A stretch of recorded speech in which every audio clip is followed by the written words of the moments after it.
On the Fringe with Dan RadioStyle. Hope everybody out there's having themselves a great day. We've got a freaking awesome show. There's so much news going on. And again, a lot of crazies about to break loose at any one moment. So maybe one of the things you've been wondering about has already happened. We'll be talking about it. We got a lot of weird stuff going on. And again, some strange behind the scenes stuff where it does seem like people are trying to bring peace to this world. Very strange. Now, I want to start first off, pat either myself on the back. I would like to think a lot of you I'm patting on the back as well. So I'm patting you on the back as well. We did a good job when this house caught fire, and we accepted responsibility, right? Because it looked like this could very well be us. We might have been behind this. This was one of the judges. Very possible. I threw my hands up in the air. I'm like, man, if this was us, that sucks real bad. Shame, shame, shame on us. Well, it turns out it wasn't arson at all. Wasn't arson at all. No evidence whatsoever of arson as the Democrats blamed Trump, Stephen Miller, and MAGA. And I was willing to accept it. And as the truth came out, we weren't guilty. Yet, Democrats, you saw how we responded. We were concerned. We cared. We actually, sent prayers out. You guys hate when we do that, but we did it anyways. We fell on the sword. Unlike you guys. You Dems don't like to fall on the sword. You Dems never do anything wrong, ever. I've never heard a Democrat say they did something wrong. Ever. Always did it right. It's always about democracy. What you're doing is the perfect thing. It's just impossible. So, well done to us. This is a big thing going on, too, and I want to cover it. They did a good job. Wall Street Apes shared this with the Charlie Kirk show, nowadays Charlie Kirk show, talking about all this Jewish stuff, right? And there's something going on, without a doubt. There is financing that's happening that's anti-Jewish, I think, to a large extent, though typically I think it's shown more as anti-Israel, and I still think it's very important to talk about the deep state. And there's definitely a deep state in Israel. There's definitely some stuff going on in that whole Israel and chosen people and what's in the Bible and Jacob changing to Israel. There's a whole lot of stuff there. Don't want to go. But this is talking about Charlie Kirk, his experience with the Jewish community and huge donors, and they would try to put pressure on him. And Charlie Kirk wasn't having it.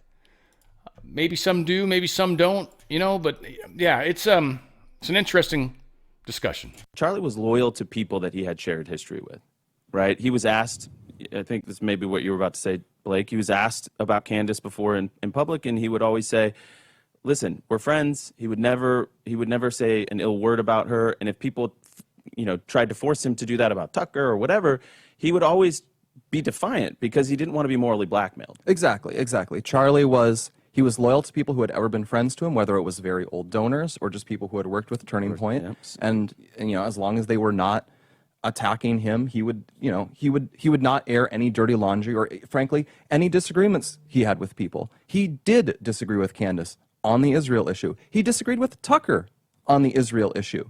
But he also recognized Tucker had positions they agreed on. Tucker was a useful voice in the conservative movement on many things, and so he invited him to events, and they were popular events. And so he would react. Sometimes people would just say, yeah, don't invite him, or we're going to, cut off some large donation. And that would make him angry. He would say, this, yeah, as you say, this is moral blackmail. And he's this Scottish guy. He's combative. His reaction to that is, the classic, screw me, no, screw you, that sort of thing. He had, and it's one of my favorite parts about Charlie is just how defiant and independent he was. Yeah, he was never going to be... He could not be controlled by other people. You could not buy him, he was not bought and paid for. You could not control him with money. It just wasn't the way he was wired. He didn't actually care about money that much. And so what's going on here? What is going on here, you guys can look up what the text say. What is going on is, Charlie, as I mentioned, he loved Israel, he cared about Israel, he cared about the Holy Land, and he was aware there was a surge of anti-Israel sentiment on the right.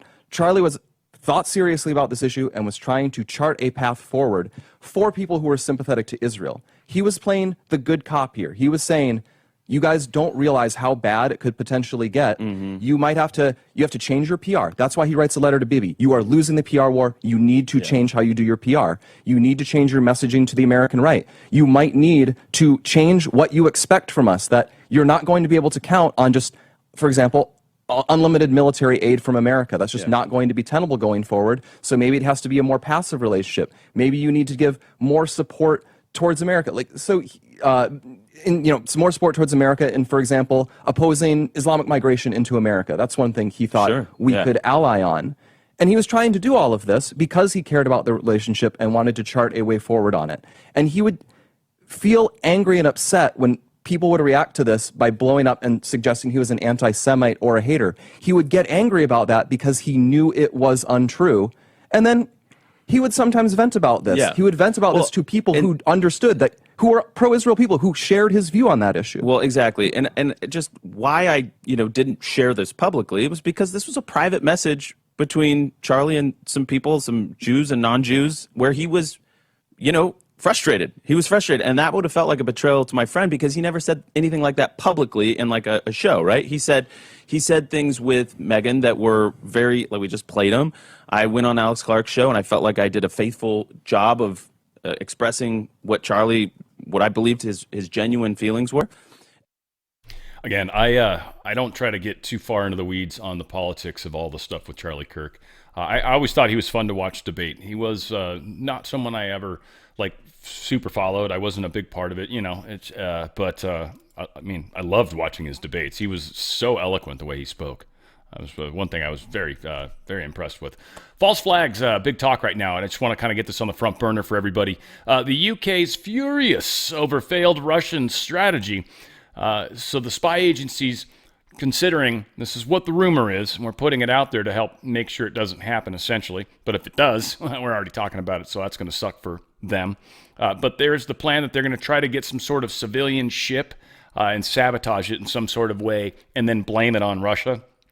We know the drone thing, and now we're hearing rumors about, some sort of sabotage on a ship. So keep these things in mind because they are trying to start World War III. Ukraine, they're targeting nuclear power plants. Literally, nuclear power plants. Now, there is some technology at this particular nuclear power plant in Russia that was able to deflect the drone. The drone then crashed into the cooling towers. They probably figured that's okay. I don't know. Maybe they were hoping it would deflect further. It left a black mark on these cooling towers. I think they're like super thick concrete.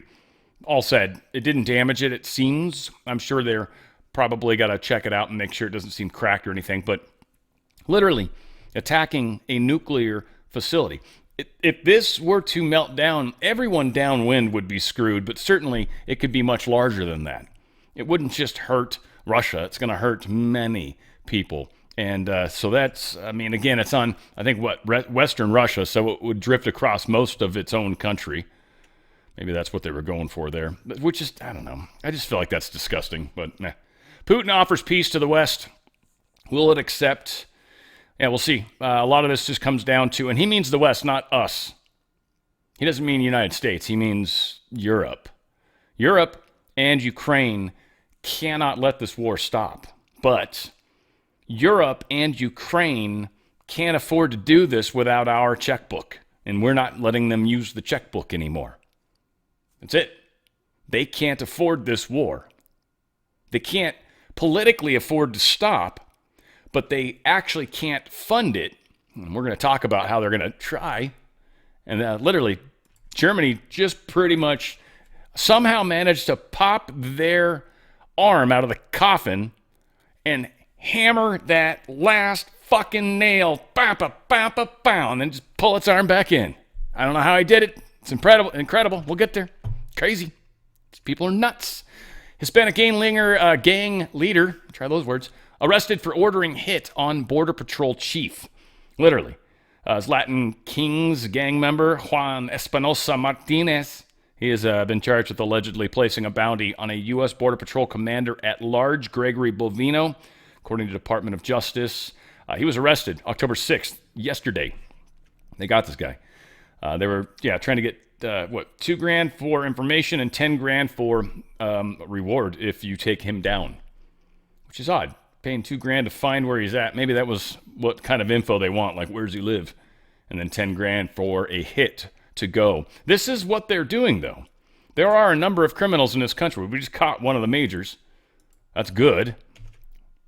Donald Trump talking about, well, all this crime and stuff, and if this continues, what his options are. What? The Insurrection Act, under what conditions or terms would you? Well, I'd do it if it was necessary. So far, it hasn't been necessary, but we have an Insurrection Act for a reason.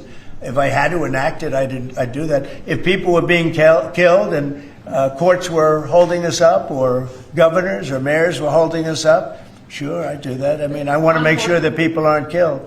We have to make sure that our cities are safe. Yeah, I mean, that's paramount. And the fact that it optically plays out so poorly to the other side, it's like, nah, it was like it's mostly peaceful and there's fire behind them. How do you do that? That's awesome. I mean, that is, in my mind, that is a form of delusion that, hell, I mean, I could walk around and say, I'm the most good-looking dude on the planet, and I'd believe it, I guess.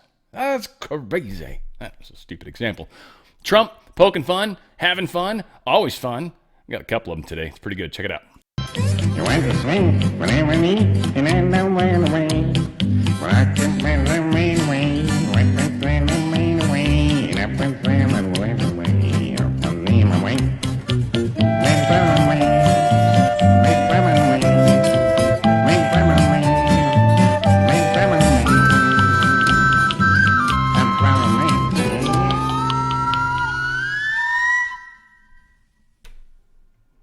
Yes, not bad. And then we got one more. One more. Come on, folks. Right here, ladies and gentlemen. Nothing beats a jet, jet, jet, jet, jet, jet, jet, jet, jet, jet, jet.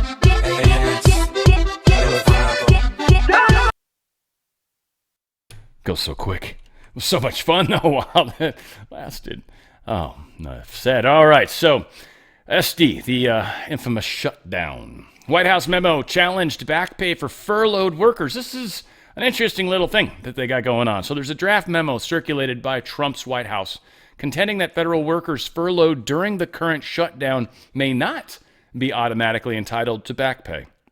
The administration claims that the Government Employee Fair Treatment Act of 2019, amended in January 2019, which seemingly guarantees back pay even without a congressional appropriation, has been misconstrued or is deficient. The draft memo challenges the conventional understanding of GEFTA, that thing up there, which has long been interpreted as guaranteeing back pay after shutdowns. According to a senior White House official, does this law cover all these furloughed employees automatically? The conventional wisdom is yes, it does. Our view is no, it doesn't. The argument hinges on amended language specifying the workers are compensated, quote, subject to enactment of appropriations acts ending the lapse. The administration interprets this as requiring explicit congressional approval for back pay. However, some have denounced this interpretation. Labor attorney Nakisha Campbell stated there is no legal authority to support that interpretation of the statute. Similarly, Sam Berger of a left-wing Center for Policy and Budget Priorities described the amendment as recognition of the appropriations process, not a restriction on back pay. But that's the thing. If they haven't actually passed a budget to pay these people to begin with, and they haven't passed that budget, is there a guarantee they get paid? I think that's also kind of the angle that they've got with this, right? Right now, we don't have a budget. Interesting. I don't know. We'll see. Donald Trump truthed this out. Democrats have shut down the United States government right in the midst of one of the most successful economies, including a record stock market, that our country has ever had. This has sadly affected so many programs, services, and other elements of society that America rely on, and it should not have happened. I am happy to work with the Democrats on their failed healthcare policies or anything else. But first, they must allow our government to reopen. In fact, they should open our government tonight. Basically saying, look, you're not holding the government hostage. I will not talk to you while you insist on keeping the government closed. No. Get the government open. We'll talk about fixing healthcare. Marjorie Taylor Greene's disgusted if the healthcare tax credits expire and premiums double. Here's the thing. And this is, I mean, I get it. So we're going to have to try to, eat this in the shorts for a short period of time. But this demonstrates how extraordinarily expensive Obamacare is. We should never have done it. It never worked. It was never properly done. And so this proves it. So taxpayers have to subsidize health insurance. Why? Then if we get to do that, can we tell people not to eat poorly, right? It gets into that. Should we be able to tell people not to smoke? Because now all of a sudden we've got to pay for your health. It opens up such a fudged up ball of wax. Anywho, I don't disagree with Green. This is easy points for her politically. All said, Trump's already on board with it, so whatever. House Minority Hakeem Jeffries, though, on the other hand, on Tuesday, he said no. He's rejected it straight up. Said a short-term extension of Obamacare subsidies because they were offering 1 year, a 1-year extension. They were offering a 1-year extension, and he called it a laughable proposition that won't win Democrat support. Because he knows they're not going to win the next election. In 1 year, it'll just end next year, and there's no way it'll get voted back in. Now, it gives us time maybe to fix the medical problem and the insurance companies, the gouging. There's so much stuff. And, a year of Maha could actually help, really clean out some of the hospitals' bullshit and the insurance companies and all that. Trump's being the deal maker that he is. I mean, there's a lot of ways. And if you think about it, to a degree, that would deflate our money to an extent. It would lower prices. Many people say, well, that's bad. You can't do that. No, I'd be fan-friggin-tastic. I get from the standpoint of everything doesn't, like if it becomes cheaper, then all of a sudden now people aren't making money on it and yada, yada, they can't pay their mortgage. Well, if you've got too much people, you got to get them out. But on top of that, it's going to give us a chance to save what we can and, downsize and find other jobs and better places. And again, there's so much profit has been put into it because of government funding. If government funding's pulled out, then that bloat has to reverse.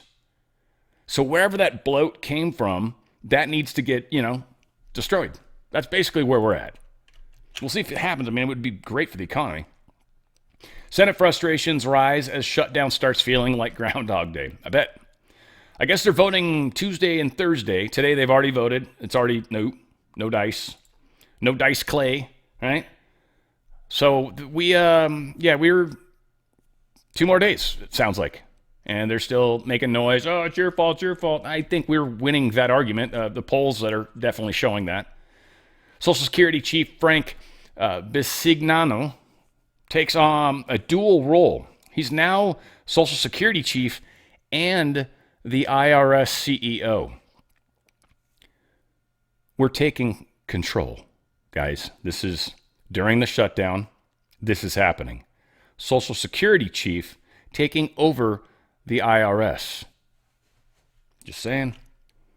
Treasury Department defends Trump's $1 coin plan. They're going to be making Trump coins. People were pissed off about it. Treasury's like, yeah, pretty much anybody. I mean, you want to put Hakeem Jeffries on a coin and you can somehow get enough people to vote for it? We'll do it. But millions of people are like, I'll buy a Trump coin. That'd be awesome.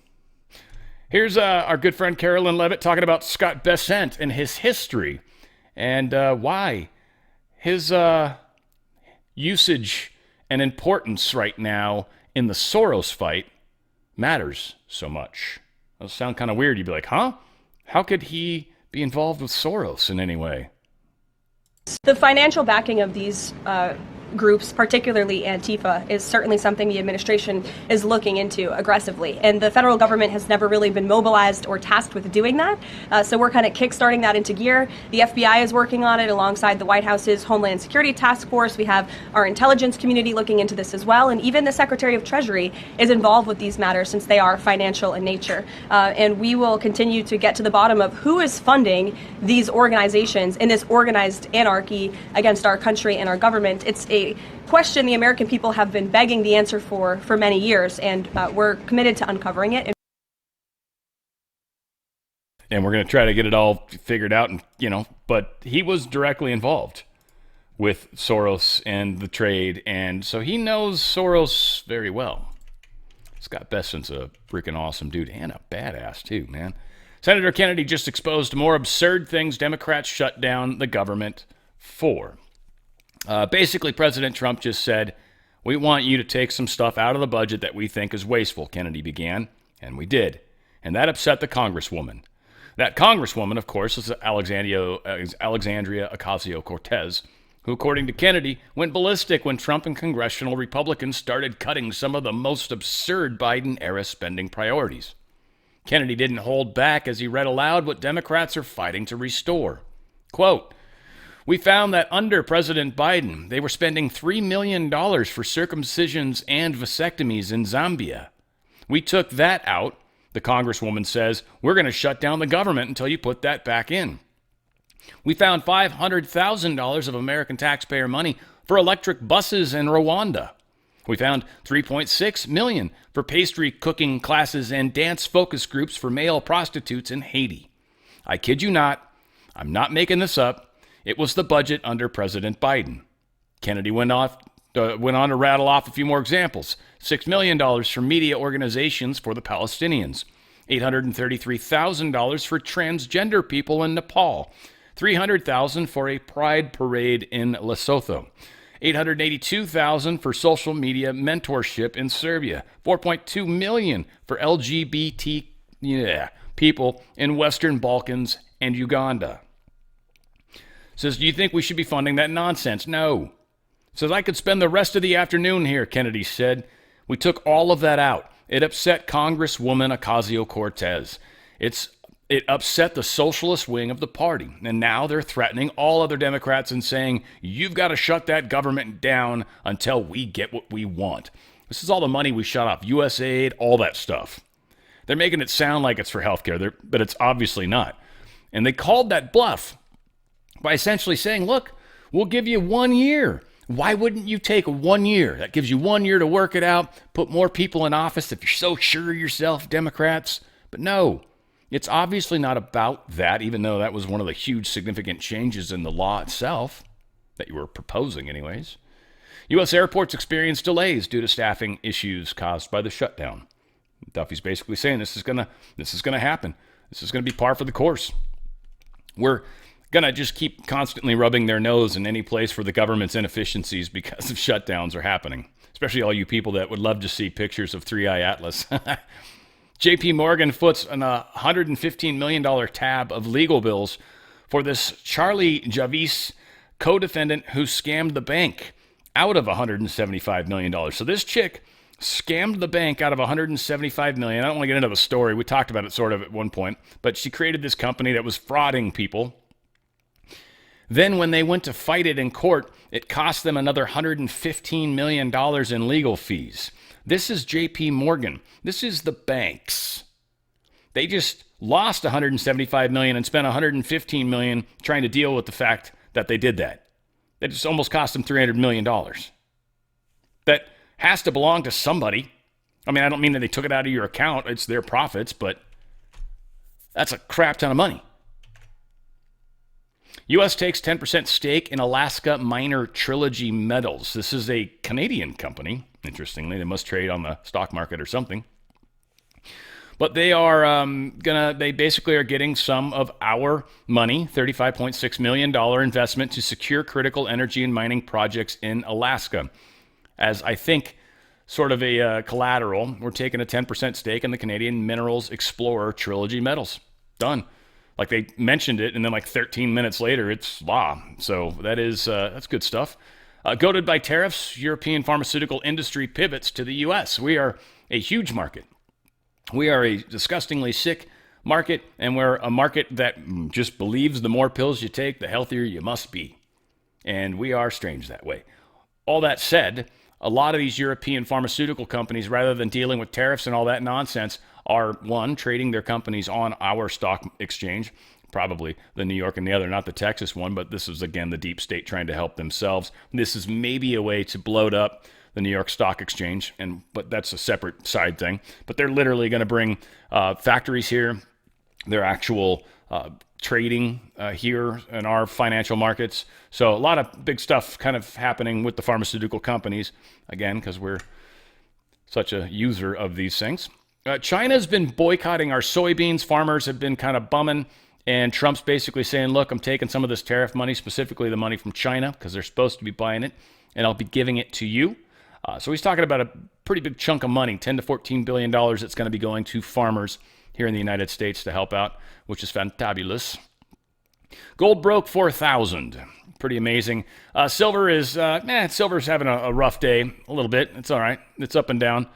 It was doing well earlier, but anyway, it was close to 48. It's going to rebound, not a problem. In fact, it's going to continue to go up. So it's, gold's over 4,000 though. That's just crazy. Gold is, wow. It's up almost 1,400, I think, for the year to date, which is still insane. You have a little bit of time to take your buying power from your stocks. Now, your stocks are reasonably flat, and when you compare it to inflation, they're not really up as much as you want them to be. The other side to that, which is hard to understand, but I can sort of give an example, is your dollar's losing buying power. And as your dollar loses buying power, that means you can buy less and less with it. If you take a $100 bill, what you could buy with a $100 bill back in the 60s versus what you could buy in the 80s versus what you could buy in 2000 versus what you could buy at 2020 with that same $100 bill, and you can think to yourself, yeah, that's changed a bunch. The $100 bill really hasn't changed anything, right? It's buying power. You need more of them.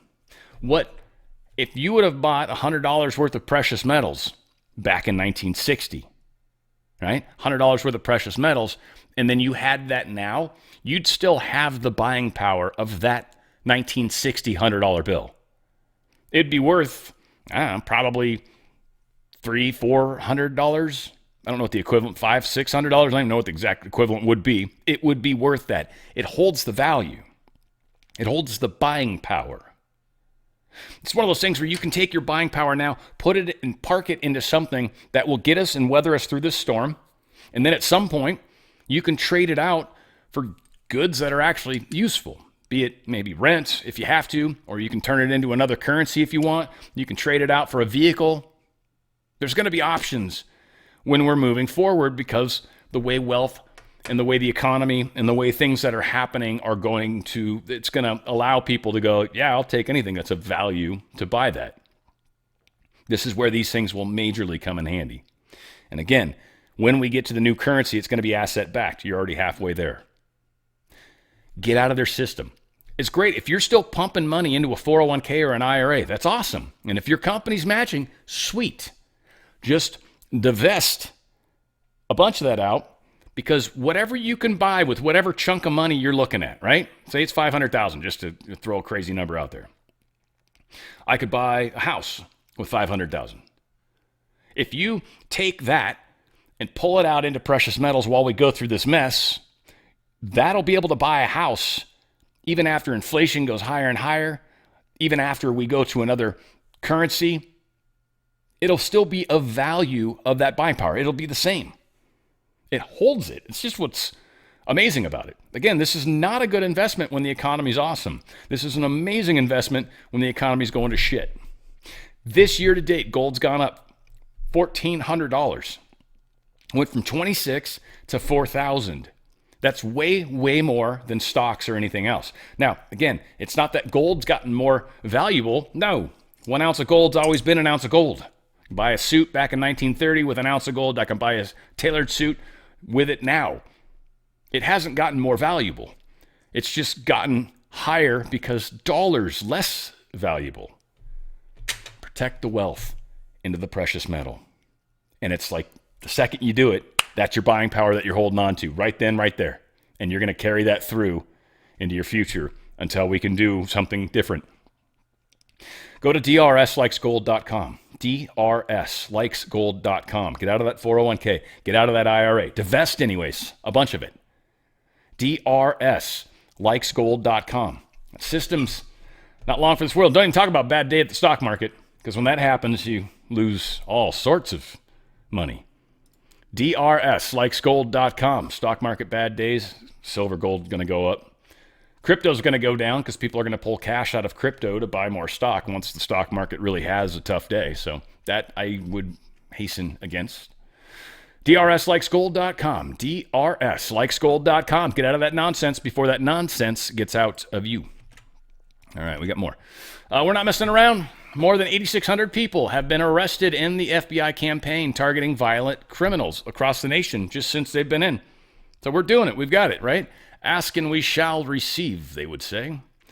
Now, evil is doing its damnedest and has been, and we're finding out about a lot of stuff. We've got some pretty big bombshells going on here. Trump slams deranged Jack Smith after bombshell memo exposes Biden FBI spying on GOP senators. This is pissing off everybody. The FBI document obtained by Senate Judiciary Committee Chuck Grassley shows that the FBI under Joe Biden spied on 8 Republican senators as part of its Arctic Frost investigation. The revelation that the FBI snooped on the phone records of Republican members of Congress during its January 6th investigation is bringing greater scrutiny to then FBI Director Christopher Wray, during whose tenure the Bureau efforts occurred, and to then Special Counsel Jack Smith, who was leading the Biden Justice Department investigation into Donald Trump. The one secret FBI record, dated late September 2023, has the title of Cast Assistance, a likely reference to the Bureau's Cellular Analysis Survey team. The case ID for the record is Arctic Frost. Election Law Matters, Sensitive Investigation Matters, Cast.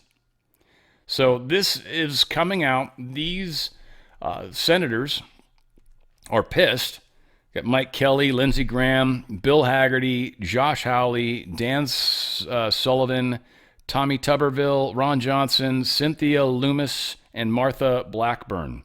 These people are very pissed off that they were illegally spied on. And this has been released. I think I have a copy of it somewhere. It's redacted to all craziness. And President Trump, of course, responds to this. A number of people have, frankly, but check this out. Found out that he had some of your key allies under surveillance, wiretapping, finding their phone records, everybody from Tommy Tuberville, Lindsey Graham, Bill Haggerty, senator from Tennessee. Yeah. Did you hear about this? I did not. Nobody had any idea. A little while ago, I did. He was a sleazebag, Jack Smith. He was a bad guy, terrible guy, always went too far. He was a violent, horrible prosecutor, and he's paying the price. I tell you what, people. What he did to the lives of so many people, and he tried on me. This guy was a bad guy, and you know the reason he lost is because he went too far. When you go too far, sometimes you get away with it, but they didn't get away with it here. Jack Smith. Yeah, Jack Smith is a fraud, and we certainly know that. And we'll get there, because I think these investigations are expanding. Again, this is the conspiracy. They're still painting it to the public. This is happening, folks. This is happening. Here's Senator Hawley wants a special prosecutor into this. He's pretty pissed. Been a champion of this, and thank you for being a champion of that. But under Donald Trump's watch, it has ended. You know, I think about some of the abuses of power in this country's history, and there's been sadly a lot of them by members of the executive branch over the years, whether it's Watergate, whether it's what J. Edgar Hoover did in his time at the FBI, spying on many public figures, RFK, MLK, JFK, you name it. And I just have to say, what we now know happened in the last 4 years under this administration surpasses all of that. It surpasses all of it. Not just for the interference in the legislative branch, not just for the blatant disregard for the separation of powers, not just for the blatant disregard for the First Amendment, but for the targeting of ordinary American citizens who can't afford lawyers, who can't afford to mount a defense, who when the FBI knocks at their door or comes with the SWAT team, they don't know what to do. It is absolutely a disgrace. It is a stain on the history of this country and on the conscience of this country, what this administration did in the last 4 years. So here's what I think needs to happen. Madam Attorney General, I think we need a special prosecutor to be appointed whose sole responsibility will be to get to the bottom of what has happened in every instance that I have just named. I think we need to know exactly who approved the wiretaps on United States senators. Who knew about it? What agents were involved at DOJ or the FBI? I think we need to know exactly who signed off on the Catholic memo, the spying memo. Who was involved with it? How far did it go? I think we need to know exactly who authorized the prosecution of Mark Houck, who terrorized pro-lifers and tried to intimidate them. I think we need to know that, Mr. Chairman, this committee needs to do oversight hearings. We need to have thorough hearings into what has happened. these last 4 years and this abuse that has now just been uncovered, because we have to ensure that it stops. As you just said, Attorney General Bondi, we have to ensure that it stops. This chapter in American history needs to come to a close, never to be opened again. The use of the most powerful law enforcement bodies in the world against ordinary citizens and political opponents must end once and for all. And we have a chance to do it, and it needs to be done with a thorough investigation, full transparency. And those who violated laws need to be prosecuted. I thank you for what you're doing, Attorney General Bondi. I hope that you will launch a thorough investigation. I hope you'll appoint a special prosecutor. Mr. Chairman, I hope we'll hold hearings. And with that, I yield. Yeah. Before I call on Blumenthal. Well, somewhat repetitive there, but yeah, this is not good, and this just proves, again, the corruption. Again, they talk about how we're being political right now. It's like we're following the law, and you guys broke it. That's the problem. You guys have been doing political stuff, and that's what you're used to. It's just this is kind of a new game for a lot of people. We've got some breaking news coming from Project Veritas. A number linked to the newly fired U.S. prosecutor Michael Benery. His dreams, he apparently dreams President Trump and Eastern District of Virginia attorney Lindsay Halligan will die. Quote, I would like to strangle that biatch myself. Every night I dream that this nightmare will end, or that she or that real Donald Trump would simply die. And in a leaked text from October 6th, a number linked to Benery, who was terminated last week, urges fellow or Education Virginia News prosecutor Russell Carlberg, previously exposed by Veritas for threatening whistleblowers, to keep monitoring cases to prevent interference from President Trump's new appointee. So they've got this other guy. That's such an oddly written sentence. But they've got this other individual, this Russell Carlberg, that he's like, dude, you keep the fight up. You keep blocking what Trump is doing. Who do you think is going to also lose their job coming up in a second? Yeah, this is all crashing down around them. They're going to get desperate, by the way. This is what's going to drive them to do the thing that most of us are like, when's the event going to happen? So be careful. Former FBI Director James Comey will not testify as part of the Republican investigation into Jeffrey Epstein. Comey was scheduled to be deposed Tuesday by the House Oversight and Government Reform Committee as part of the panel's ongoing probe into Epstein. The late financier and child sex offender, Chairman James Comer, had subpoenaed Comey last month for that testimony. But in a letter to Comer dated October 1st, Comey said he simply has no, quote, knowledge or, quote, information related to the committee's investigation, end quote. He said, I offer this letter in lieu of deposition that would unproductively consume the committee's scarce time and resources. He's also turning himself in or getting whatever tomorrow, I believe, is happening. So maybe he was just going to be busy. Comey's court appearance has been advanced to Wednesday at 10 a.m. Oh, yeah, I'm sorry. He's going to be in court, officials say, due to heightened security demands and competing major cases. Yeah. Eastern District of Virginia. Oh, why do you think we all wanted somebody there? I did not realize this was going to be done there. If someone's pieced that together prior, that's pretty cool. But that's why we just recently appointed somebody to that position, probably to make sure this actually happens and to get things under control, because we know of Project Veritas's story, right? It's all making sense. Trump's in front of, he has to be in front of all this. He seems to be. Joe Biden's team blocked the CIA from distributing a report on son Hunter Biden's Ukraine business dealings. Really goes down into how his son was involved with Burisma. And this was making a lot of people uncomfortable. There was a whole slew of stuff that was suggesting that there was inappropriate behavior and inappropriate business interactions, that there was essentially fraud. And then we know the infamous story of where Biden then comes in, or Joe Biden comes in, and says, hey, look, here's the thing. We're going to pull that $1 billion unless you fire that guy that's looking into the corruption. Now, the CIA wouldn't let that information be investigated, didn't think it would be good, so they pulled it back. This is crazy. So let's see, Maria Yakinovich believed that Hunter Biden's presence on the Burisma board undercut an anti-corruption message the VP and we were advancing in Ukraine, echoing what Ukrainian officials were thinking, according to the CIA. Yet Biden's demands broke with the State Department and European Union assessments that Shokin's progress on anti-corruption reforms at the prosecutor's office was sufficient to warrant new guarantees to the struggling Ukraine. So memos were brought to the attention of current CIA leadership following a review of the intelligence agency's database that began in late 2024 under the prior administration. CIA officials determined that at the time the report was drafted, it met the threshold for dissemination to U.S. officials before the vice president's office intervened, a senior CIA official told Just the News. The official said that such information would have been useful to those U.S. officials dealing with the U.S.-Ukraine policy as it represented the thinking of several senior Ukrainian figures.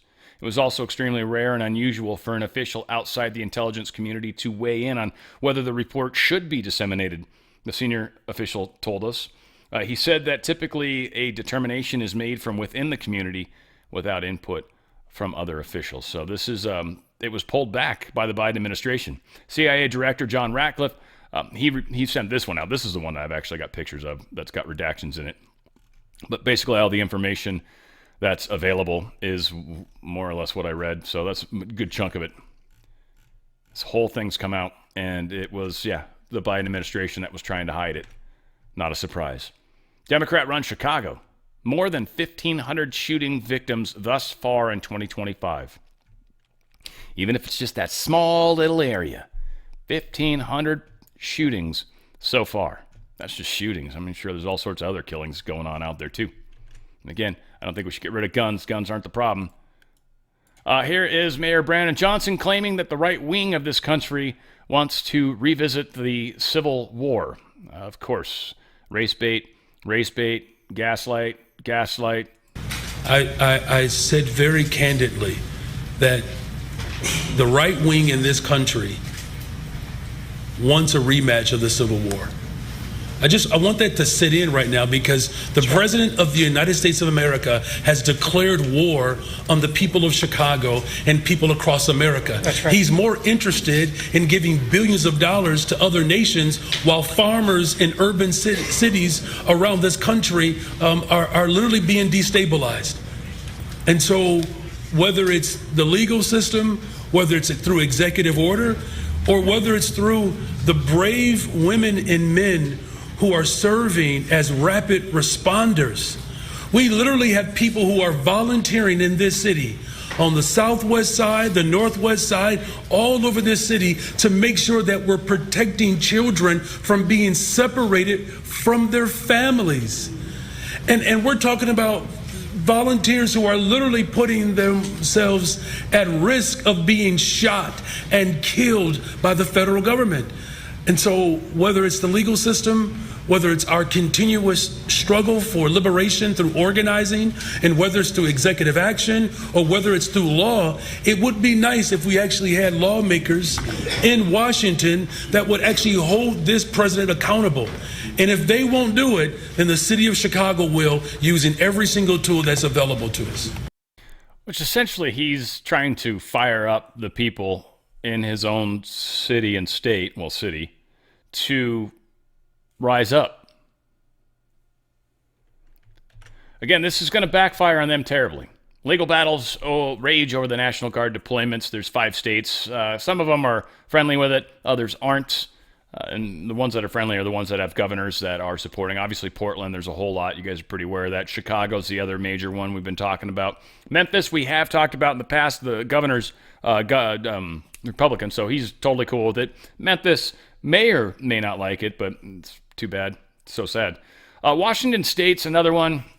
It's Washington, D.C. Is it D.C. or state? It's probably D.C. Sorry. National Guard troops remain in the nation's capital. There you go. If you actually read the words, Dan, sometimes you find things out. It's amazing how that works. Who knew? Who thought that? Trump World Tower, Israeli consulate in the New York City is listed as protest targets. This is supposed to be happening today. Wait, 2 years after? Yeah, the 7th. So there's the expectation that there's going to be some weird movement behind enemy lines that were going to be happening in New York City. Again, they're asking people to mess with people's businesses and all this stuff. This 7th of October, this escalate for Gaza, which is weird because there's a ceasefire right now, right? So they're still wanting to get pissed about Gaza, but it's like, well, there's actually a ceasefire. Like, peace has happened. They're letting aid in. What are you pissed about Gaza for? Why are you running around protesting? Sorry, I missed it. I must have blinked or something. Very strange. It's almost like they just want to riot about something. Damn it. Well, get something else to happen that we can get pissed about, right? I mean, it's like weird. Police union demands Jay Jones drop out after he claimed he wants more dead cops. This is the Attorney General in Virginia. Is it regular Virginia or East Virginia? Or Virginia. Duh. Look at that. Virginia Democrat. Yeah, still. Jay Jones. We've been talking about this guy. Everyone wants him to step down. For some reason, it seems like he hasn't yet. Now, granted, he's got a lot of Democrats who still endorse him. Look at this. The dude literally has made death threats. And here is, get ready, I'm not going to read them all. Good God. All the senators, pretty much, it seems, that are Democrat, probably. All the delegates, 4 members of Virginia General Assembly, former members, sorry, local elected officials. These people all support the dude that's made threats. Here's your labor unions that support him. A guy that's asked for murder of a family and children who dreams of that. This is their fantasy. Advocacy and issue-based organizations. Planned Parenthood, you expect to see that. I mean, they're murderers themselves, so of course, why wouldn't they? That's a lot of people, right? So, yeah, we got a few people that are saying you suck. A man with 200 explosives arrested outside a Catholic church hours before justices were to attend Mass. This was in Washington, D.C. This dude's a nut job. It's a very long story. He put a bunch of explosives up in stairs. It's like bottle rockets and M80s and crap like that, I guess. He was talking about when cops came because he had a tent set up out front, and they're like, yeah, you got to get out of here because we got, you know, the people from the Supreme Court coming and can't be here, my friend. And he's like, well, you better be careful then. You might want to call the federals and the bomb agency. He's like, because I put a whole bunch of explosives up there. He goes, do you want to see what they can do? I'll throw it at that tree over there and it'll disappear. Literally, this dude's nuts. Out of his friggin' mind. Whatever the case is, they seem to be approaching him with caution.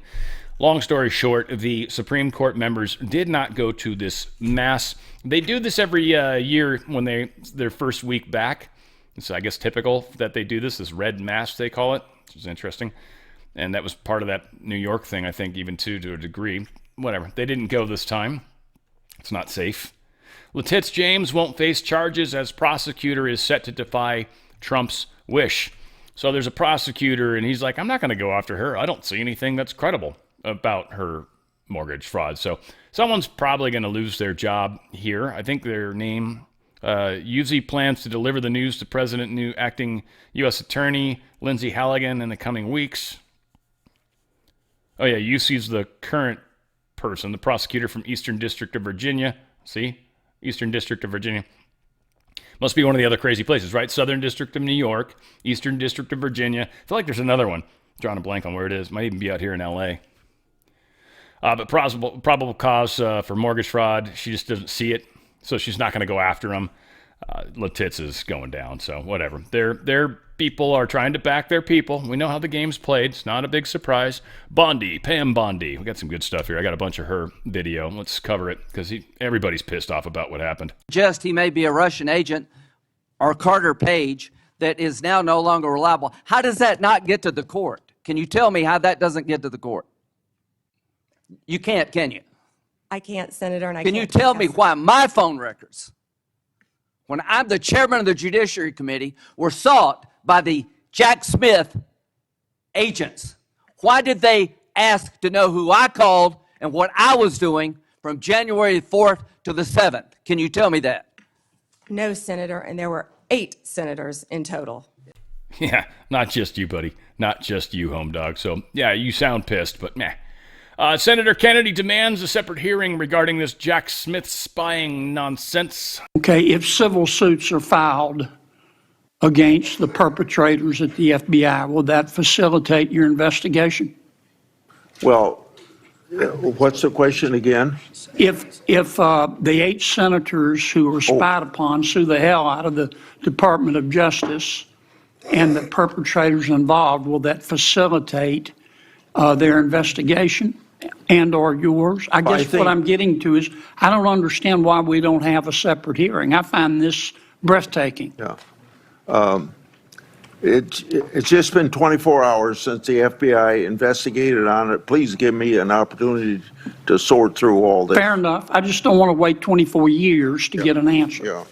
Yeah. Okay, if civil... Yeah, he's serious about getting some action going on. Here's Pam Bondi talking to Dick Durbin. This is why the people on the thumbnail I got, because these guys she hammered them. She went after him. I've got Schiff. I didn't listen to that one. I hope it's good. We'll see. But here's Dick Durbin getting dicked on. And, you know, Senator Durbin, I find it very interesting that you refused repeated Republican requests to release the Epstein flight logs in 2023 and 2024. You fought that. Did you take money from Reid Hoffman, campaign donations, who was a huge Epstein friend? Why did you fight for years? Why did you fight to not disclose the flight logs, Senator Durbin? I can tell you I did not refuse. One of the senators here wished to produce those logs, and I asked her to put it in writing, and she never did. Yeah, I think Senator Blackburn would quarrel with you on that. And I will quarrel with you as to Reid, somebody that you mentioned I never heard of. Reid Hoffman. So who? A few moments later. Mr. Chairman, since Senator Durbin referred to me, I would really appreciate the opportunity to correct the record. Proceed. Because Senator Durbin knows I repeatedly asked for those flight logs. I brought up the subpoena. You even shut down the committee because you didn't want that, and you know I submitted that in writing, and you continue to misrepresent that, and I am not going to let that record stand.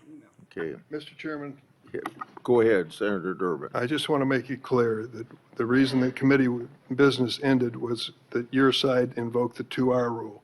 Point number 2 is I asked you if you wanted any documents like flight logs to put it in writing. You never did. Yes, sir, I did, and your staff knows that I did. No, We'll submit, once again, Send me a copy of the that, information to you. We've done that several times, but we'll be happy to, once again, send it to you. I think your staff doesn't show that to you. We are at war. Here is Mr. White House being shat upon as well. Reports, referred to often as SARS, that DOJ receives automatically. Hundreds related to accounts of Jeffrey Epstein. How many of those Treasury SARS did you or Director Patel investigate? Senator, I'm not sure if you're concerned because you took money, I believe, did you, from Reid Hoffman, one of Epstein's closest confidants, not only once but twice in 2018 and 2024, if that's correct. But, Senator, did you ask Merrick Garland any of this over the last 4 years when he sat before you? This investigation has been going on. This investigation was closed. Did you ask Alex Acosta that? And Patel came to office, you said you would look into this. There were hundreds of suspicious activity reports. Some people would deduce from the fact that they are called suspicious activity reports that there might be suspicious activity. And yet you seem to have looked at 0 of those suspicious activity reports involving Jeffrey Epstein accounts. Let me ask you something else. There's been public reporting that Jeffrey Epstein showed people photos of President Trump with half-naked young women.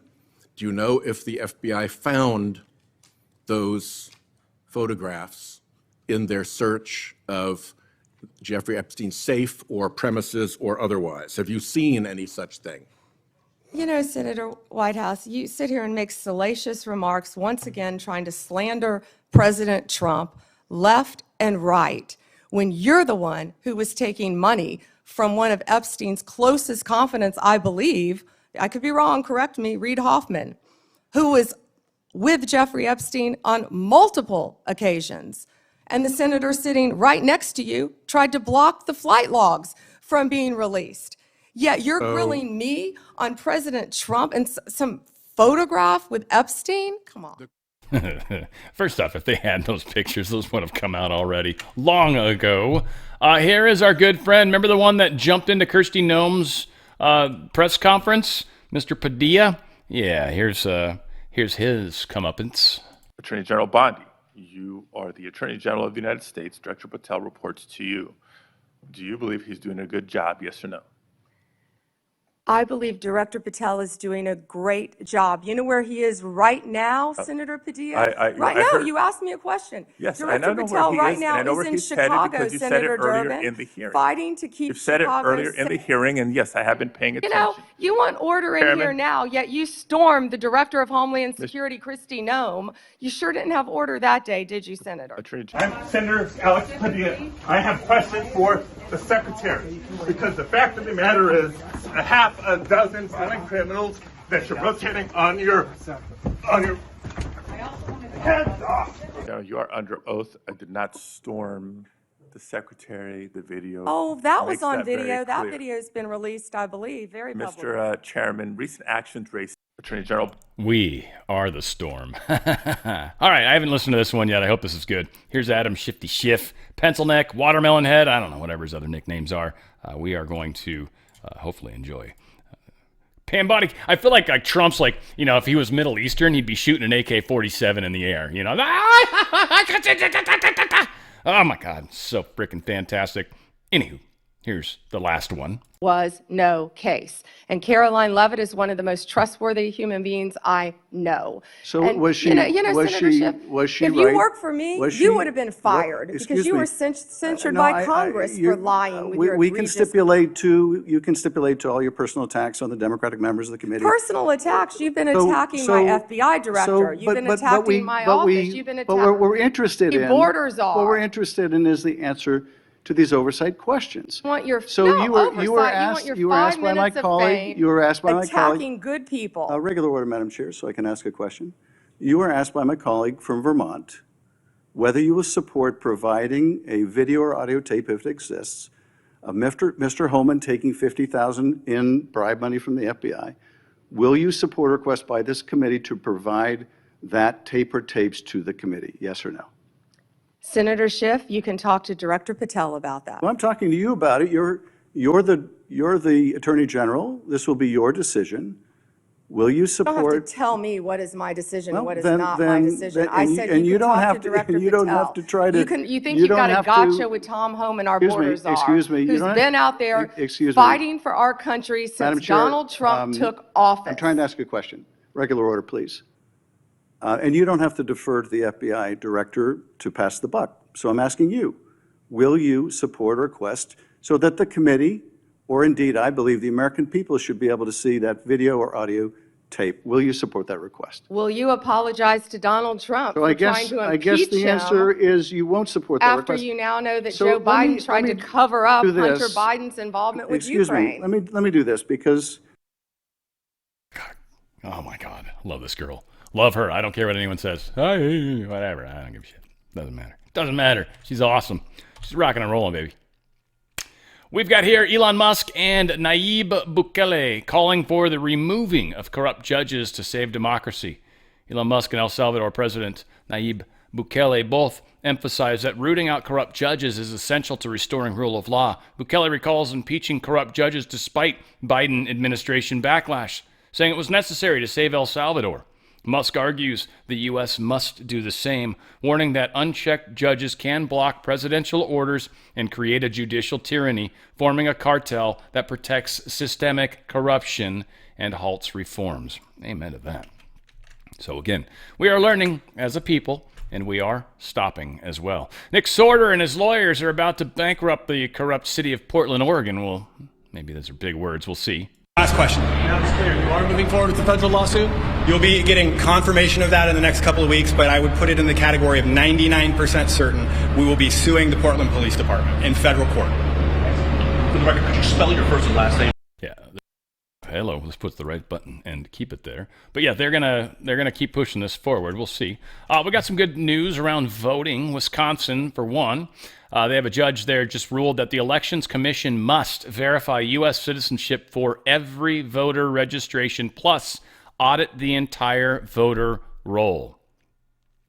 Oh, a judge on our side enforcing the law? You guys don't like that, do you? There's still that one place where the board still wouldn't bring the 2 Republicans on, even though the court said you must. Yet you guys think it's okay for a judge, one district judge, to shut down the commander-in-chief's power, a person in a district that doesn't have jurisdiction. Because if anything, that should be in D.C. Nuts. Absolutely nuts. So good news on Wisconsin. That's going to get pushed through. Here's some other good news. North Carolina voter registration. Republican advantage. So this article, and this is the beauty of this, and maybe it's because I'm one of the beautiful parts.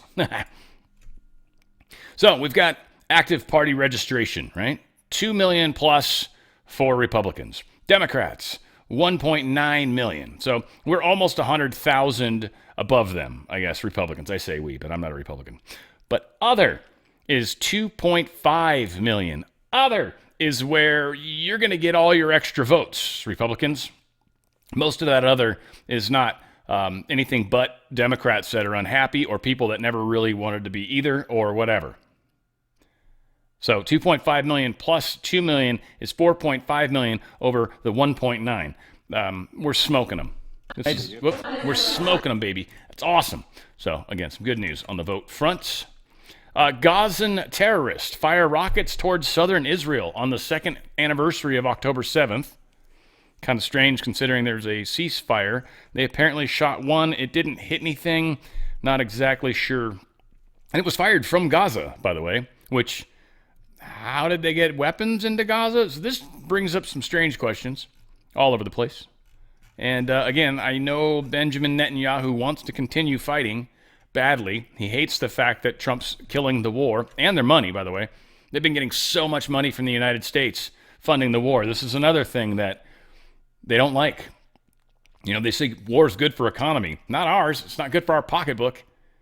Might be good for their economy. Good for Iran. Well, Iran's been getting money from others, but it's doing all right where it was from oil, I guess.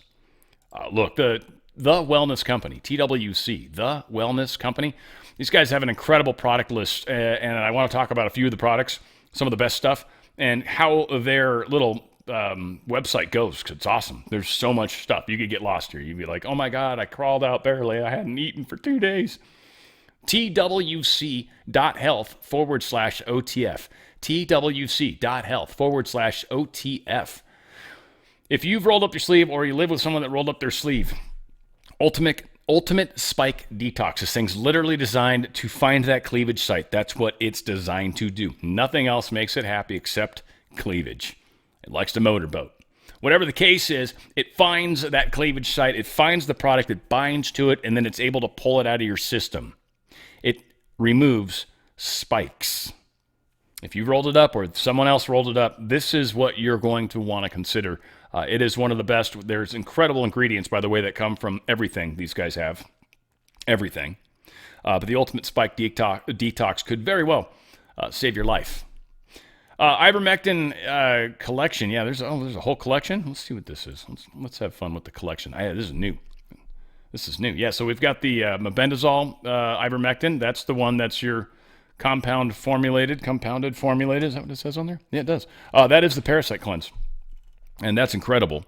So we've got the parasite cleanse right here. We've got just plain ivermectin, right? So 300 for 84 18 milligram capsules, right? 84 capsules, $300. You're getting a 25 milligram over here and 250 of mebendazole. So again, when you look at the price breakdown, it's pretty freaking awesome. So the parasite cleanse is incredible. And by the way, if you ever were to get a flu, I would just say the second you start getting symptoms, you start getting that running, you start feeling that temperature, anything, take the ivermectin mebendazole. You'll knock the crap out of it. I would say within 2 days, you won't even, if you catch it early, you'll knock it before it ever even gets going. Now, I will say there's another way to kind of go about that, by the way. I don't want to, the cream is really important. Let me talk about that first before I get sidetracked. The ivermectin cream is they're finding all sorts of people with skin cancers and stuff like that, where this cream is helping. It's really awesome. So it's 1%, but it's a lotion and it's transdermal, so it absorbs into your skin. This is a pretty neat way to hit because the cancer kind of goes from the outside down, right? And this is going to be kind of treating it from that sort of direction. And if you want, you can do the parasite cleanse too and kind of hit it from the inside also. There's a couple ways to go about these things, but this is powerful products. These are antiviral, anti-parasitic, essentially. The mebendazole addition makes that a very uniquely good parasite cleanse. Ivermectin just by itself doesn't get nearly as many things, but it'll knock out just about any virus that you've got going on ever. At best, I mean, I'm sorry, everything I've seen it be able to do, it's incredible how many different viruses it's worked for so far. Like I said, there's a lot of you guys are the ones, we all got different stuff. So ivermectin has been showing just amazing results. They've also even been seeing with the parasite action and even with regular ivermectin, they've been seeing weird things with cancers and stuff. So something to consider. Now, I wanted to mention the contagion kit because the contagion kit is like if you actually get the flu or something crazy like that, like a pretty nasty virus. This one, they got, I can't even pronounce half this, bronchitis, COPD, influenza, ear infections, lice, respiratory infections, rheumatoid arthritis, literally arthritis, folks, sinus infections, uncomplicated skin infections, trachomatis, whatever the hell that is. This has like your antiviral stop shop right here, right? Ivermectin, 25 tablets of 12 milligram. Hydroxychloroquine, you got 14 tabs of that. Azithromycin, which is an antibiotic. There's 12 tablets of that. You've got generic Tamiflu, which is another antiviral, and budesonide, which helps you with your upper respiratory. It's like asthma medication. And you've got the nebulizer, and you've got 5 vials. This can be a lifesaver if you're in that place where you're really sensitive to upper respiratory or any sort of flu like that. It just kicks your ass every single time. You might want to consider the contagion kit rather than just saying, the ivermectin or anything like that. Depends. You've got to know yourself. They've got doctors. This isn't me trying to sell you some stuff outside in the car, okay? They got doctors. This is all done through a prescription. You can actually talk to a physician and ask them questions. This is what is amazing about the wellness company. They do all that. And they have all these incredible stuff. You can do it by goal, anti-aging, appetite control, cleanse and detox, hormone and sexual health, though I do recommend balance from my other product, but immune support. So again, they've got incredible products, gums, hair, weight, recharge. This is methylene blue. It gives you the energy where you're thinking better and quicker. It just, a lot of people are doing that, and there's a really good one. It's actually got 3 different ingredients in it, methylene blue being one of them, but 2 other things that really help your mental acuity as well. So a lot going on, and yeah, it can even get the boner pills. They got the boner pills, guys. And I don't know if Vardenafil, I'm not familiar with that. Is that like the girl version? I don't know. Maybe that's your girl blue pill. Whatever the case is, it is a one-stop shop for a lot of things, and it is so easy. I've gotten 2 of these now, and I even had to do the meeting online, and it was stupid. I literally logged in, and I don't know, within 10 minutes, he's like, hey, how's it going? Who are you? Blah, blah, blah. You go through the verification, and then he's like, yeah, everything good. You're this, you're that, you're that. All right, cool. Sweet. And I was like, on my way. That's friggin' awesome. So go to twc.health/OTF. That's TWC, the wellness company. twc.health/OTF. Save your life. I'm telling you, they got so many good stuff too. This will save your life if something crazy comes through. They can throw COVID whatever at you. You can put yourself in a position where it won't matter, especially if you get it early on. The second you start getting symptoms, hit it then. You'll knock it out before it ever gets going, before it replicates, because then it starts to become a numbers game. So you want to kill the replication as soon as possible. That will save your life. 20 municipal government councilors have defected from the conservative Tory party, which is not conservative at all. It's kind of the equivalent of kind of our liberal left, sort of, not progressive all the way, but yeah, they're conservative is not conservative. It's more center left. But a bunch of people are going to Nigel Farage's Reform Party because they realize nobody likes what the hell's going on right now. So England, though not part of Europe, is going through similar problems. I think financially they're better off because they're not in Europe. But politically, they're just as big a mess, and they definitely are kind of paying some karma, I think, for some of the woes of the world. The European Central Bank boss warns the EU, says, don't seize Russian assets. That's not legal. And so you can't do that. That's what they were talking about doing to fund Ukraine. Again, they don't have money. They don't have weapons. They don't have anything. So they're trying to figure out, who can we steal from? Again, this is the deep state. The deep state is starving, and we're watching it. I don't know what they've got their hands on. People that matter and are higher positions or higher pay grades than me will be the ones that can assess those types of threats, like how many missing nukes there are right now, and I'm sure there's some. Germany's debt boom. So Merz is the leader of Germany. $500 billion billion euro gamble. So what they're doing is taking a giant loan from the central bank, basically, for €500 billion. And this is going to go into Germany to try to help fix their economy. One, this is going to inflate the crap out of the euro. Two, if they're not spreading this money elsewhere, a bunch of jealous people are going to be running around, even though Germany is the biggest economy, hands down. So saving them is important. France would be next. France is in a mess right now, too. So €500 billion package disguised as a special fund, but it's a loan. It's going to hit the economy like a tidal wave, supposedly to free the country from its chronic recession. That's not going to go according to plan. Whenever you throw gobs of money at things, it causes a lot of problems. We've watched this happen through COVID, right? As well as in Europe. And that's part of the problem. They took that COVID hit and they're like dying, and they need some other way to get that COVID hit. Now that $500 trillion, I don't know how much of it's actually going to make it to the streets. A lot of that's going to be smuggled off to the deep state. Again, this is Europe's problem, not ours. That's where Trump's at. He's like, Europe, you can go fuck yourselves. I don't care. Macron launches last-ditch effort to salvage France's government as resignation calls grow louder. They hate his ass right now. He is hated, and it's getting worse. And I'm not saying I hate, so it's okay to use the word in my opinion, but yeah, almost half of the French people blame France's President Macron for the political crisis, and 51% believe his resignation would help solve the political impasse. Sure would. Yeah, and this is fine. Yeah, this is exactly what's going on right now. German mayor was stabbed. Now, what's interesting about this story is how it transitioned. So at first, the rumor from the adopted son, or I think it was adopted son, said there was a gang of men, and they, broad daylight, and they stabbed her. And she was a mayor, and she was the mayor, and they stabbed her.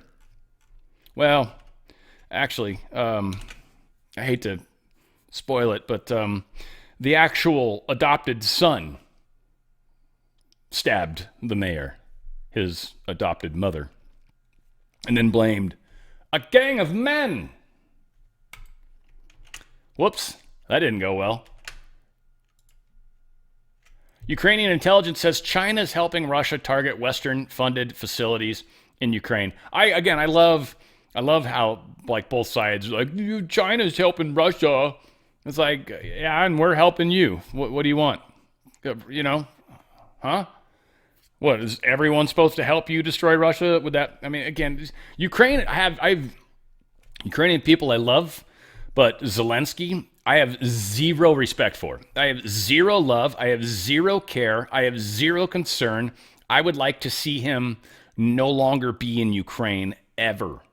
I would like the war to end. And I feel he is the predominant thing that's keeping that from happening.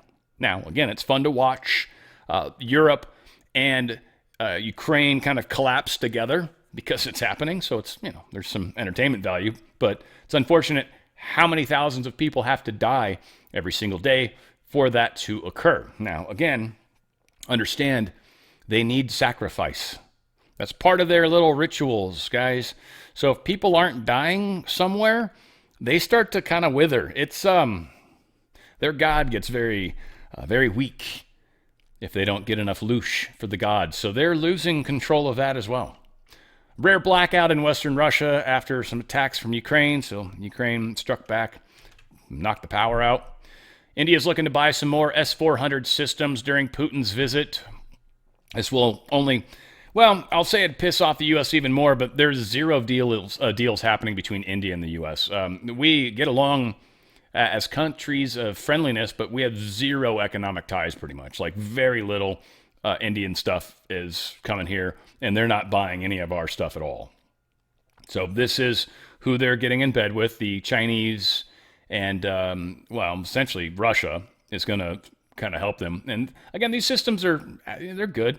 We're helping Pakistan, though, so it's kind of funny. And Pakistan's closer to China, so that's also kind of interesting. So again, it's funny. Strategically, things are working out very interestingly.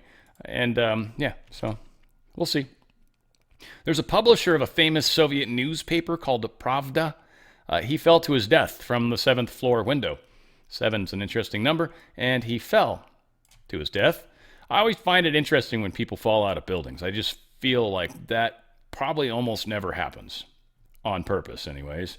Some people, I guess, assume suicide maybe, or drugs, I guess, right? I mean, if you saw the beginning of Lethal Weapon, certainly no. Half-naked chicks can jump out of windows and fall on cars. I mean, it's a bad day at the office, but she was naked for a period of time. It wasn't too shabby. There was boobies. Boobies make things better. They certainly do. Pentagon's going to select soon as this week the defense company to design and build the Navy's next stealth fighter. So F-47, that's like Air Force, right? The Navy needs their version. So hopefully it's way the shit better than that stupid F-35. No offense, but the F-35 is crap. So I hope they do a significantly better job this go. We've got the right people in place to hopefully choose the best fighter for the mission, and I assume they're going to need drones and smaller stuff along the line, so that should be very cool. It should be in that F-47 kind of genre. I want to play this because, one, it's my lovely lady Tiffany Meyer, and it's always fun to see her. Her and Alice Tang, man, you two ladies make my life a better place. But they're talking about, you know, everyone talks China's great, China's this, China's that. China's got a long way to go. And by the way, I was incorrect the other day. China actually has created a catapult system. I did not know that. I thought we were still the only country, but China's newest carrier, one of 3, it actually has catapults, which I was like, wow, 1, I totally didn't know that. 2, I've just claimed recently that wasn't true. So it is. Everyone else has those gay lips at the end, but China's got a legit carrier nowadays, but it's not nuclear. All said, a lot of people are talking China's so tough, got us beat, and Tiffany Meyer does an amazing job here telling us, no, we got this. Trust me, 250 years of experience. China doesn't have anything near that. China may lead in ship count, but the U.S. Navy's advantage lies in global reach, nuclear-powered carriers, and deep combat experience.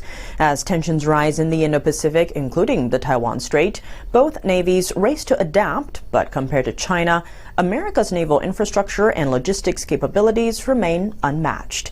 Here's a closer look at how the U.S. and China stack up at sea. When it comes to aircraft carriers, the United States still leads by a wide margin. The U.S. Navy operates 11 nuclear-powered supercarriers, each able to launch a wide range of aircraft with speed, endurance, and firepower anywhere in the world. China, by contrast, has 3 carriers, all conventionally powered, with only its newest, called Fujian, using modern catapult launch systems. But China's Navy still lags in strike range, aircraft capacity, and the complex operations needed to sustain carriers on long missions. China now has the world's largest Navy, at least by number of ships. As of 2025, Beijing claims a fleet of 370 warships, compared with the U.S. Navy's 296. But bigger doesn't always mean stronger. The U.S. relies on nuclear-powered submarines, faster, stealthier, and able to stay at sea longer. China fields more diesel-electric subs, better suited for coastal defense and regional operations. The true test of naval power isn't just numbers. It's how well you fight, coordinate, and keep those ships supplied. That's where the U.S. holds a critical edge. Global logistics, advanced sensors, and decades of experience coordinating large-scale Navy operations. China is improving rapidly, but still faces hurdles in command, control, maintenance, and long-range operations. As tensions rise in the Western Pacific, especially around Taiwan and the South China Sea, China's proximity gives it advantages. But the U.S. Navy is adapting too, investing in unmanned surface and underwater vehicles, smarter force distribution, and addressing industrial base constraints while increasing shipbuilding. I love how they show a picture of a battleship. Also, did you guys notice how much their new China's new aircraft carrier looks exactly like ours? Huh. Wonder where they got those plans from. That's strange.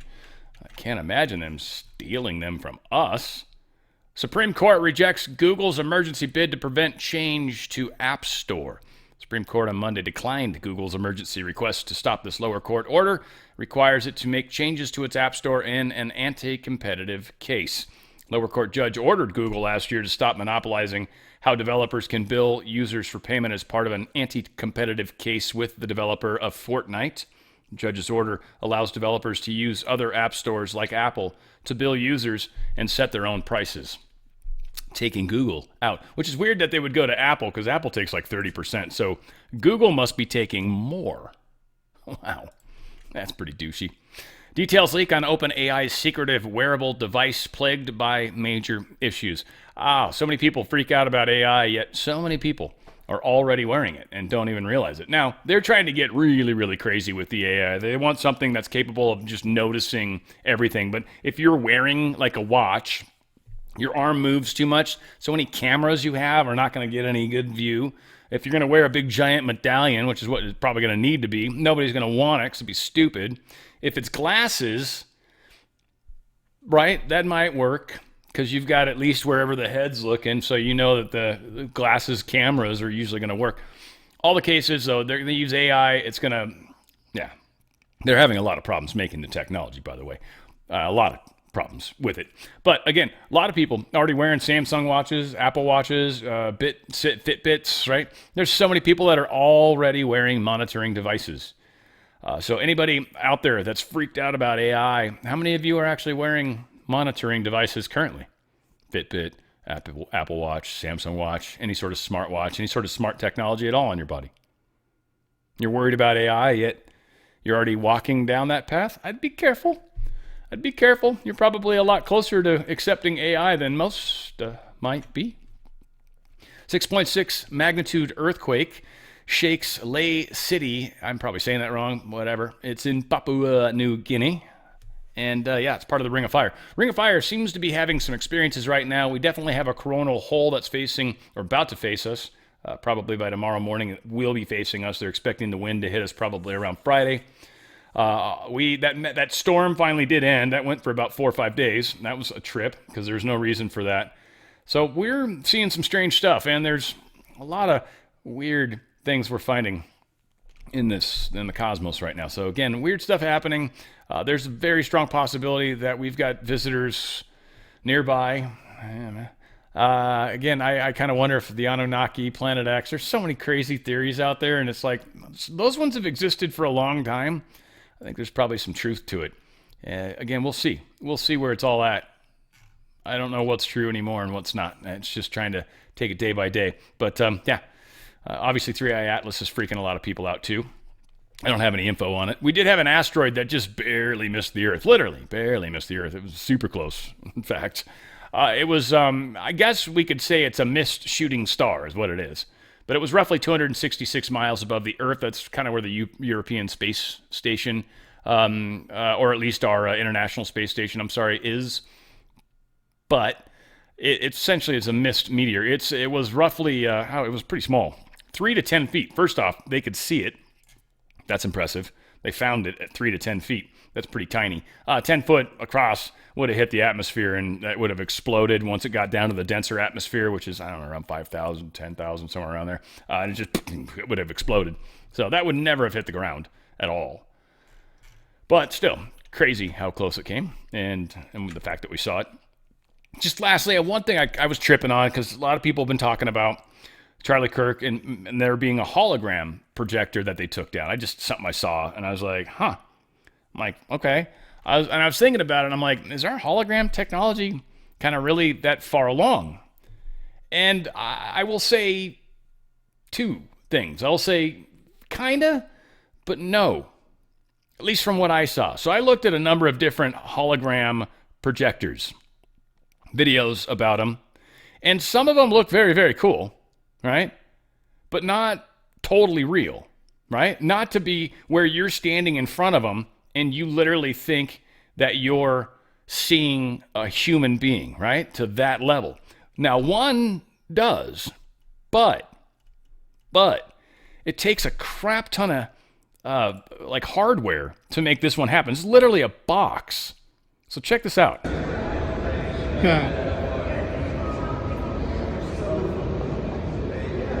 That looks pretty real to me. But this proto hologram is the print, it's the monitor. That's where the dude is that's getting filmed. This is actually it showing it, right? That looks real. But that's not just a little scanner, right?